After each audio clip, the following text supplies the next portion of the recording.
Picture this. You are legally required to pay someone, even though you never, ever made a deal with them.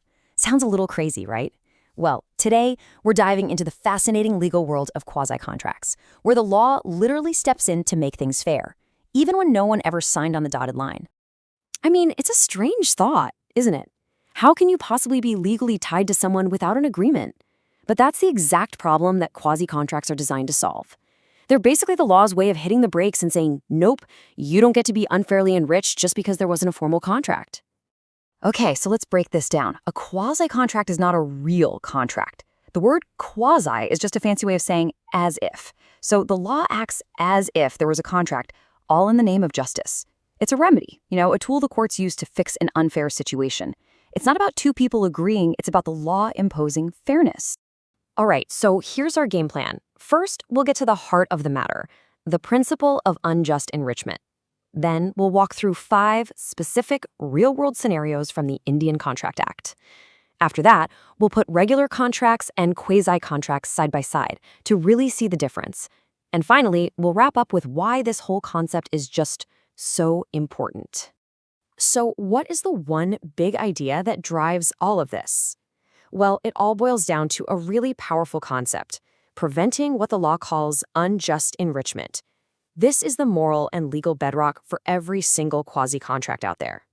And hey, this is not some newfangled idea. This quote comes from the landmark case Moses v. McFarland, and it just goes to show you that for centuries, courts have seen it as their fundamental duty to fix situations where one person gets a windfall at the direct cost of somebody else. It's all about restoring balance.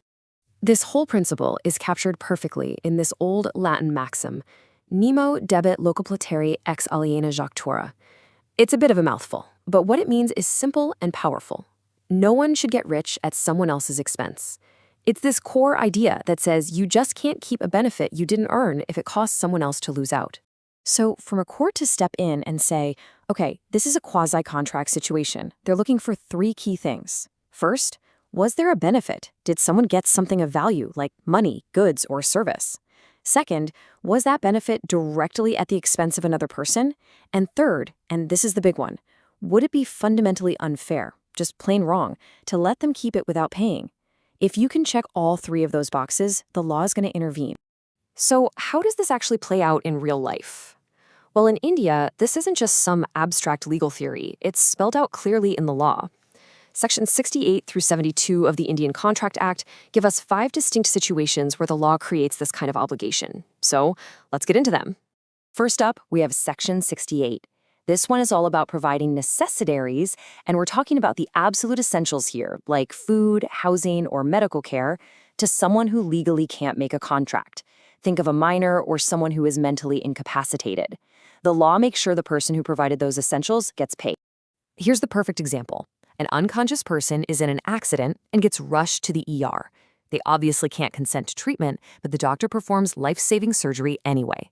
Well, Section 68 ensures that the doctor can be reimbursed from the victim's property once they've recovered. It's a legal safety net, really, so that people are encouraged to help in an emergency without having to worry about footing the bill themselves. Next, we have Section 69. Okay, this one covers situations where you end up paying a debt that someone else was legally supposed to pay, but you did it to protect your own interests. If that happens, the law says you have a right to get that money back. So check out this classic scenario. Imagine you're a tenant and your landlord hasn't paid the property taxes. Now, the government is about to sell the property to collect those taxes, which would mean you'd lose your lease. So, to protect your home, you go ahead and pay the landlord's tax bill. Under Section 69, that landlord is now legally required to pay you back. It just wouldn't be fair for you to be out of pocket because of their mistake. Now for Section 70. And this is a big one. It's about situations where you do something for another person, and you clearly didn't intend to do it for free. It wasn't a gift.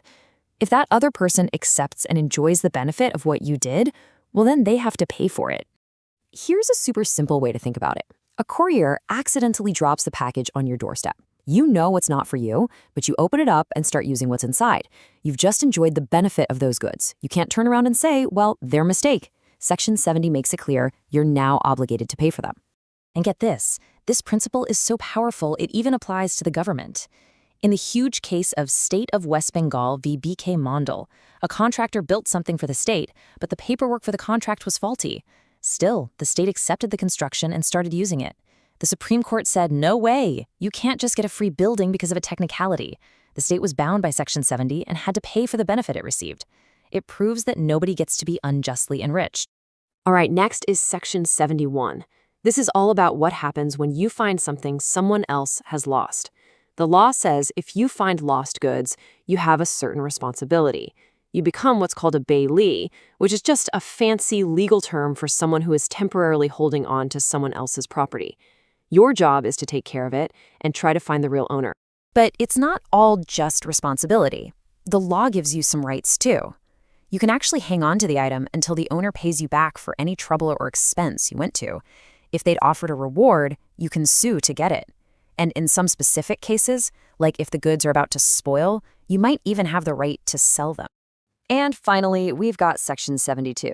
This one's pretty straightforward. If you get money or goods from someone by mistake, or because they were forced or coerced into giving them to you, you have to give them back. Simple as that. You've probably dreamed about this one, right? The bank makes an error, and suddenly there's an extra $1 million in your account. Well, sorry to burst your bubble, but it's not your lucky day. The law is very clear that the money was delivered by mistake. Under Section 72, you are legally obligated to return it. Keeping it would be the absolute definition of unjust enrichment. All right, so we've gone through all 5 of those scenarios. Now let's really hammer home the difference here by putting a real, actual contract and one of these quasi-contracts right next to each other. Look, it all boils down to one thing. Where do they come from?